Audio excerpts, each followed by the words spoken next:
Discuss करेंगे UK triple S सी में जो कनिष्ठ सहायक की वैकेंसी आई है ग्रुप सी की। तो उसकी लास्ट डेट वगैरह क्या है, क्या रहने वाली है और उसमें फीस वगैरह का क्या सीन है, आरक्षण वगैरह कितना है, न्यू आरक्षण कौन कौन से ऐड हुए हैं उसके अंदर, और भी जितनी भी उसकी नोटिफिकेशन में जितनी भी डिटेल्स हैं वो सारी आज की वीडियो में डिस्कस करेंगे। तो सबसे पहले नोटिफिकेशन डाउनलोड करने के लिए आपको यूके ट्रिपल एस सी की ऑफिशियल वेबसाइट पे आना है। ऑफिशियल वेबसाइट पे आने के लिए आप UK triple S C Google में सिंपली सर्च कर सकते हैं। सबसे पहला वाला जो लिंक आपको यहाँ दिखेगा, ये SSC.uk.gov.in, इस पर आप जैसे ही क्लिक करेंगे, क्लिक करते ही आप यूके ट्रिपल एस सी की ऑफिशियल वेबसाइट पे आ जाएंगे। यहाँ पे आप देखेंगे 7वें नंबर का ऑप्शन है पदनाम कनिष्ठ सहायक / डेटा एंट्री ऑपरेटर व अन्य इंटरमीडिएट स्तरीय के पदों के ऑनलाइन आवेदन हेतु यहाँ क्लिक करें। इस पर आपको यहाँ सिंपली क्लिक करना है। क्लिक करते ही आप यूके ट्रिपल एस सी की जो फॉर्म फिलिंग की ऑफिशियल वेबसाइट है वहाँ आ जाएंगे। यहाँ आपको तीसरे नंबर पे नोटिफिकेशन का ऑप्शन दिखेगा। इस पर आपको जस्ट जैसे ही आप क्लिक करेंगे तो यहाँ पे जो एडवर्टाइजमेंट है उसकी डिटेल आपको यहाँ दिख जाएगी। पोस्ट का जो नाम है वो यहाँ पे दिया हुआ है। साथ ही हम देखेंगे इसकी स्टार्ट डेट जो है वो 11 अक्टूबर 2024 है, मतलब 11 तारीख से फॉर्म स्टार्ट हो चुके हैं। आज 18 तारीख है, थोड़ा लेट हो गया वीडियो बनाने में, लेकिन कंप्लीट डिटेल आज की वीडियो में डिस्कस करने वाले हैं। डेट ऑफ क्लोजिंग की अगर हम बात करें तो 1 नवंबर 2024 की लास्ट डेट है। टोटल नंबर ऑफ पोस्ट जो है वो 751 है। स्टेटस के साथ में यहाँ नीचे देखेंगे सी एडवर्टाइजमेंट, इस पर क्लिक करके आपके सामने एक PDF डाउनलोड हो जाएगी। ये कंप्लीट PDF है, तो इसी PDF को आज हम डिस्कस करेंगे। इसमें सबसे पहले हम देखेंगे कि चयन हेतु विज्ञापन है। ये एडवर्टाइजमेंट की जो डेट थी वो 4 अक्टूबर 2024 थी, मतलब 4 अक्टूबर को एडवर्टाइजमेंट रिलीज़ हो गया था इसका। ऑनलाइन जो एप्लीकेशन फॉर्म है उसको स्टार्ट भरने की तिथि थी वो 11 अक्टूबर 2024 थी, और जो लास्ट डेट है इसकी वो है 1 नवंबर 2024। अगर ऑनलाइन फॉर्म फिल करते टाइम कोई गलती हो जाती है आपसे तो उसके लिए भी आपको चांस मिलेगा। वो है 5/11/2024 से 8 नवंबर 2024 तक, मतलब 3 से 4 दिन का टाइम आपको फॉर्म में करेक्शन करने के लिए मिलता है। और लिखित परीक्षा की जो एक एक्सपेक्टेड तिथि अगर हम कहेंगे तो वो है 19 जनवरी 2025। साथ ही हम पदों की बात करें तो डेटा एंट्री ऑपरेटर के 3 पद हैं। राज्यपाल सचिवालय उत्तराखंड के अंतर्गत कंप्यूटर सहायक सह स्वागतकर्ता के टोटल 3 पद हैं। उत्तराखंड राज्य के विभिन्न विभागों में कनिष्ठ सहायक के जो हैं वो टोटल 465 पद हैं। और साथ ही हम देखेंगे राज्य संपत्ति विभाग के अंतर्गत स्वागती के कुल 5 रिक्त पद हैं। आवास निरीक्षण का 1 पद है। सिंचाई विभाग के अंतर्गत मैट के 268 पद हैं तथा कार्य पर्यवेक्षक के टोटल 6 पद हैं। टोटल मिला के जो नंबर ऑफ वैकेंसी है, नंबर ऑफ पोस्टें हैं वो है 751। ऑनलाइन माध्यम से चयन प्रक्रिया होनी है, जो कि आप ऑनलाइन आवेदन कर सकते हैं यूके ट्रिपल एस सी की ऑफिशियल वेबसाइट पर जा करके। 1 नवंबर 2024 से पहले आपको आवेदन करना है। इसी के साथ में देखेंगे कि सारे ही जो पोस्ट हैं उनकी जो चयन प्रक्रिया है वो 2 चरणों में होगी। पहले चरण में लिखित प्रतियोगी परीक्षा होनी है और लिखित प्रतियोगी परीक्षा के मेरिट के आधार पर फिर टाइपिंग टेस्ट होगा, जो कि ओनली क्वालिफाइंग होगा, मतलब टाइपिंग में आपको ओनली क्वालिफाई होना है। जो भी उनका क्वालिफाइंग क्राइटेरिया दिया होगा उसमें आपको उतने घंटे में उतने मिनट की टाइपिंग करके दिखा देनी है, बस फिर आपका जो पोस्ट है वो पक्की है। तो इसी के साथ में हम देखते हैं कि जो एग्ज़ाम है वो वस्तुनिष्ठ प्रकार का होगा, मतलब मल्टीपल क्वेश्चन टाइप। उसमें एक क्वेश्चन आएगा, आंसर 4 होंगे, उसमें आपको OMR शीट में गोला करना होगा अगर ऑफलाइन मोड से परीक्षा होती है। तो अगर ऑनलाइन मोड से परीक्षा होगी तो 4 ऑप्शन दिए होंगे ABCD, उसमें आपको एक ऑप्शन चूज़ करना है। जैसे कि हमारे SSC और नॉर्मल जो एग्ज़ाम्स होते हैं उनके जो एग्ज़ाम कराए जाते हैं उस प्रक्रिया से अगर ऑनलाइन हुआ तो वैसे mostly UK triple S C के जो एग्ज़ाम है वो ऑफलाइन मोड से होते हैं। आपने पहले दिए होंगे, अगर नहीं दिए तो भी एक OMR शीट होती है नॉर्मली, उसमें आपको गोला करना होता है जो भी क्वेश्चन आपको सही लगता है। इसी के साथ में जो एडमिट कार्ड है उसकी जो जानकारी है वो मोबाइल नंबर email ID पे दी जाएगी, ये इस विज्ञापन में लिखा हुआ है।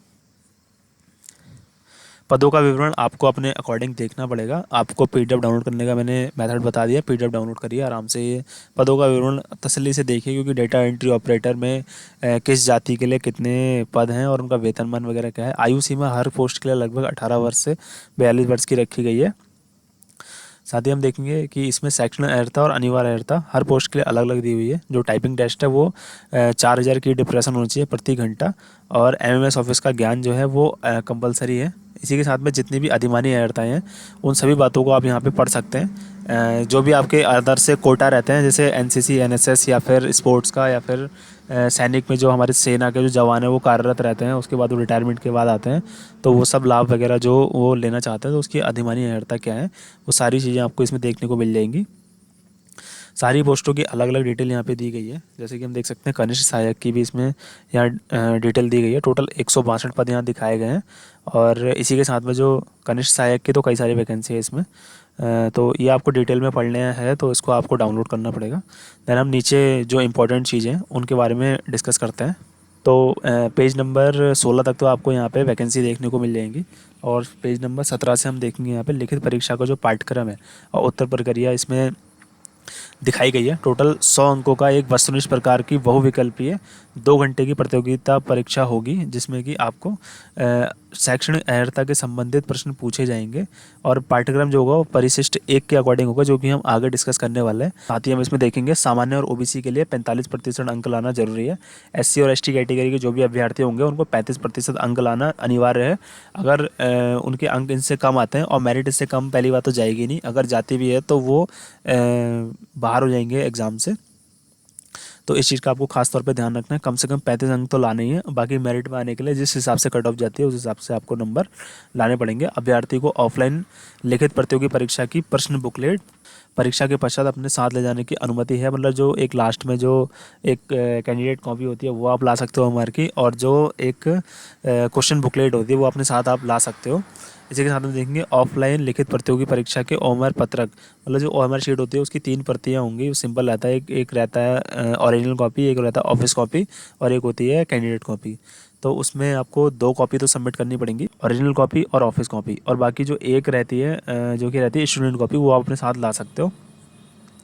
इसी के साथ में देखेंगे प्रत्येक प्रश्न के लिए 4 उत्तर विकल्प दिए जाएंगे। अभ्यर्थी को 4 उत्तर विकल्पों में से एक सर्वोत्तम उत्तर का चयन करना है, मतलब जो आपको ठीक लग रहा है उसको आपको चूज़ करना है वहाँ पे। और इसमें दिया गया अभ्यर्थी द्वारा प्रत्येक प्रश्न के दिए गए एक गलत उत्तर के लिए प्रश्न हेतु नियत किए गए अंकों का 1/4 अंक काट लिया जाएगा। मतलब अगर आप मान के चलो कि 1 नंबर का एक क्वेश्चन है, अगर 1 नंबर एक क्वेश्चन को सही करने पर मिल रहा है तो अगर आप एक क्वेश्चन गलत कर देते हो तो आपका 0.25 नंबर काट लिया जाएगा।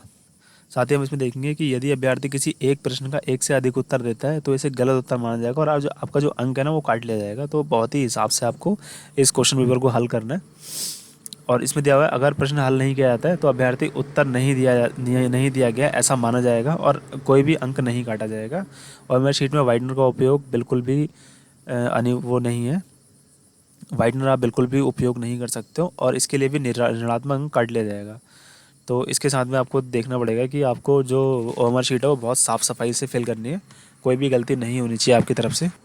साथ ही इसमें दिया गया है कि ओएमआर शीट में अगर गलत रोल नंबर अंकित किया जाता है या फिर गलत बुकलेट सीरीज अंकित की जाती है, कुछ भी अंकित नहीं किया जाता है तो ओएमआर शीट का मूल्यांकन बिल्कुल नहीं किया जाएगा और वो जो ओएमआर शीट होगी वो निरस्त मानी जाएगी। अगर ऑनलाइन प्रतियोगी परीक्षा होती है तो प्रश्न पत्र उत्तर विकल्प अभ्यर्थी को उपलब्ध कराएंगे, मॉनिटर कंप्यूटर या टैब पर प्राप्त होंगे, जो कि नॉर्मली एसएससी के या फिर कोई भी आईबीपीएस या जो भी ऑनलाइन सीवीटी टाइप एग्जाम होते हैं उनमें हमें देखने को मिल जाती है। इसी के बाद अगर हम आयु की बात करें, एज क्राइटेरिया की, तो आयु की गणना जो है वो 1 जुलाई 2024 से की जाएगी, जो कि 18 से 42 साल की आयु इसमें मांगी गई है। आवेदन हेतु क्या पात्रता है उसकी अगर हम बात करें तो लोक सेवा आयोग की परिधि के बाहर समूह ग की सीधी भर्ती पदों के लिए अनिवार्य आयता जो है वो इनमें से कोई एक होनी चाहिए। सबसे पहले तो उत्तराखंड राज्य में स्थित किसी सेवा नियोजन कार्यालय में अगर रजिस्ट्रेशन है तो वो फॉर्म फिल कर सकता है। अगर रजिस्ट्रेशन नहीं है तो मूल या स्थायी निवास प्रमाण पत्र होना आवश्यक है। अगर वो भी नहीं है तो आपने हाई स्कूल या इंटर की परीक्षा उत्तराखंड से पास की गई हो। इन तीनों में से कोई एक भी अगर एलिजिबिलिटी क्राइटेरिया आपके पास है तो आप फॉर्म फिल कर सकते हो।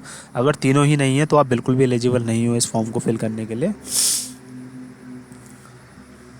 साथ ही इसमें कुछ और इम्पोर्टेंट चीज़ दी गई है, ये आप अपने अकॉर्डिंग पढ़ लेना। राष्ट्रीयता की बात करें तो सिंपल है कि आप भारतीय होने चाहिए या फिर तिब्बत के शरणार्थी या भारत में जो स्थायी रूप से आश्रय से 1 जनवरी 1962 से पूर्व में भारत आए हों तो वो लोग भी फॉर्म फिल कर सकते हैं। इसी के साथ में कुछ और भी लोग हैं जो फॉर्म फिल कर सकते हैं, तो वो यहाँ पे आपको पढ़ लेना है।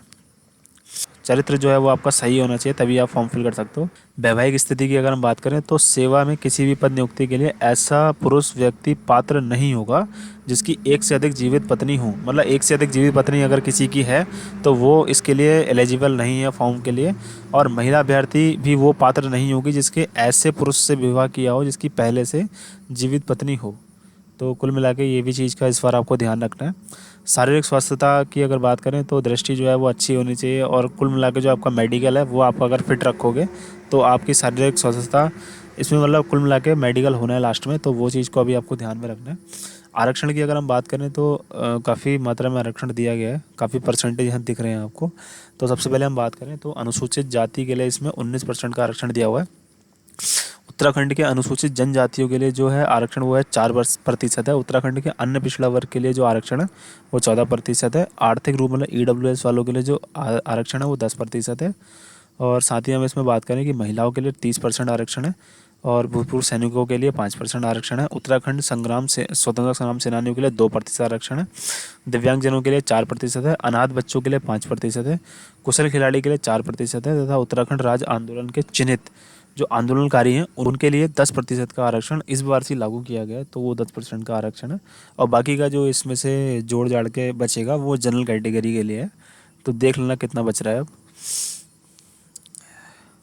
इसी के साथ हम बात करें तो कोई भी सर्टिफिकेट है वो 1/4/2024 से पहले का नहीं होना चाहिए, इसके बाद का होना चाहिए। और 1/11/2024 के बाद का नहीं होना चाहिए, इससे पहले का होना चाहिए। मतलब जिस डेट में आप फॉर्म फिल कर रहे हो उससे पहले का होना चाहिए कोई भी सर्टिफिकेट। जो भी कैटेगरी आप लगा रहे हो, जो भी आरक्षण का लाभ ले रहे हो, उसके प्रमाण पत्र की बात यहाँ पे हो रही है। अगर 1/4/2024 से पूर्व का है तो वो आवेदन नहीं माना जाएगा, एलिजिबल नहीं माना जाएगा। और 1/11/2024 के बाद का है तो भी नहीं माना जाएगा। तो इससे पहले का भी नहीं होना चाहिए और इसके बाद का नहीं होना चाहिए, तो इस चीज़ का आपको खास तौर पे ध्यान रखना है। साथ ही इसमें कई सारी बातें लिखी हुई हैं, वो आपको तसल्ली से पढ़ लेनी है। हम सिर्फ मेन टॉपिक पे फोकस कर रहे हैं। तो इसमें जो खिलाड़ी हैं हमारे उनके लिए भी 4% का आरक्षण जो दिया हुआ है, उनके लिए जो क्राइटेरिया है वो यहाँ पे दिया हुआ है कि कौन सा पदक उनके पास होना चाहिए, तब वो फॉर्म के लिए उस कैटेगरी के लिए आवेदन कर सकते हैं। अब हम कहते हैं ऑनलाइन फॉर्म भरने के चरणों में। तो सबसे पहले आपको रजिस्ट्रेशन करना है, दूसरा स्टेप एजुकेशन डिटेल एंटर करनी है, फिर फोटो सिग्नेचर वगैरह अपलोड करना है, और फोर्थ स्टेप में आपको पेमेंट करनी है, और 5 में आपको प्रिंट आउट वगैरह निकाल कर संभाल कर रख लेना है उसको। इसमें जो पंजीकरण की डिटेल है वो आपको मोबाइल नंबर के और ईमेल आईडी के माध्यम से डिटेल प्रोवाइड करवा दी जाती है। और साथ ही इसमें जो एडमिट कार्ड है वो भी एडमिट कार्ड जो है वो जब रिलीज़ होते हैं तब मोबाइल पे और ईमेल पे SMS आ जाता है। इसी के साथ जो है फ़ोटो है, फ़ोटो सिग्नेचर का जो अपलोड करने के लिए दिया हुआ है, तो फ़ोटो की जो हाइट और विड्थ है वो 150x200 रहनी चाहिए, और जो साइन है उसकी जो हाइट और विड्थ है वो 150x100 रहनी चाहिए। इसी के साथ हम डेबिट कार्ड क्रेडिट कार्ड के थ्रू आप पेमेंट वगैरह कर सकते हो। हाँ, अगर आप चाहते हो कि फॉर्म फिलिंग की मैं वीडियो बनाऊँ तो मुझे कमेंट करो अभी, और चैनल के साथ में जुड़ जाओ, चैनल को सब्सक्राइब कर लो, ताकि आपको कोई भी इंपॉर्टेंट जो अपडेट होता है वो उससे आप मिस बिल्कुल ना हो पाओ। कई सारी सरकारी योजनाएं, सरकारी कार्ड्स, गवर्नमेंट जो बेनिफिट आपको पहुंचा सकती है आपकी रियल लाइफ में, वो सारी डिटेल्स आपको इस चैनल पर देखने को मिलेंगी। तो जल्दी से जल्दी चैनल के साथ में जुड़िए और इसको वीडियो को शेयर करो और लोगों को फैलाओ, और इसमें आप अच्छी नॉलेज मिलेगी इस चैनल। इसी के साथ में भुगतान वगैरह आपको करना है, अगर ये सफल हो जाता है तो आपको वापस कर दिया जाएगा पेमेंट, ऐसा इसमें लिखा हुआ है। बाकी आपने अकॉर्डिंग देखनी है चीज़ें। आपको स्टेटस वाले कॉलम में फॉर्म जो है कंप्लीट लिखा हुआ होना चाहिए, तभी आपका जो एप्लीकेशन है वो सबमिटेड सक्सेसफुली माना जाएगा। इसी के साथ में आपको जो उसका प्रिंट आउट वगैरह है वो निकाल के रख लेना। अगर हम फ़ीस की बात करें इसमें, तो जनरल और OBC के लिए जो फ़ीस है वो 300 रुपये रहने वाली है। बाकी SC ST और EWS के लिए जो फ़ीस है वो 150 रुपये है, और दिव्यांगजन जो है उनके लिए भी 150 रुपये फ़ीस है। ऑर्फन्स जो होते हैं ना, अनाथ बच्चे जो होते हैं, उनके लिए फ़ीस जो है वो 0 रहने वाली है। तो इसमें हम बाकी चीज़ें तो आप पढ़ लेना अपने अकॉर्डिंग।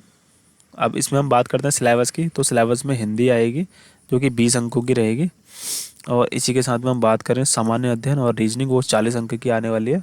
इसका डिटेल सिलेबस आपको यहाँ पे मिल जाएगा। इसमें फंडामेंटल्स, कंप्यूटर्स वगैरह सब आने वाले हैं, इतिहास, भूगोल, ज्योग्राफी, हिस्ट्री वगैरह सब कुछ आने वाला है इसमें, तो तसल्ली से पढ़ना आपको। पॉलिटी वगैरह सब कुछ आएगा इसमें, अर्थशास्त्र वगैरह सब आने वाला है, इकोनॉमी वगैरह। और इसका जो भाग 3 है वो उत्तराखंड आएगी, उत्तराखंड की भी जानकारी, जो कि 40 अंकों का होगा। टोटल 40 का उत्तराखंड आएगा, 40 की रीजनिंग और जो हिस्ट्री वगैरह का पोर्शन है वो सब आने वाला है, और 20 नंबर की हिंदी आने वाली। टोटल 100 क्वेश्चन होंगे और 100 ही अंक का होगा।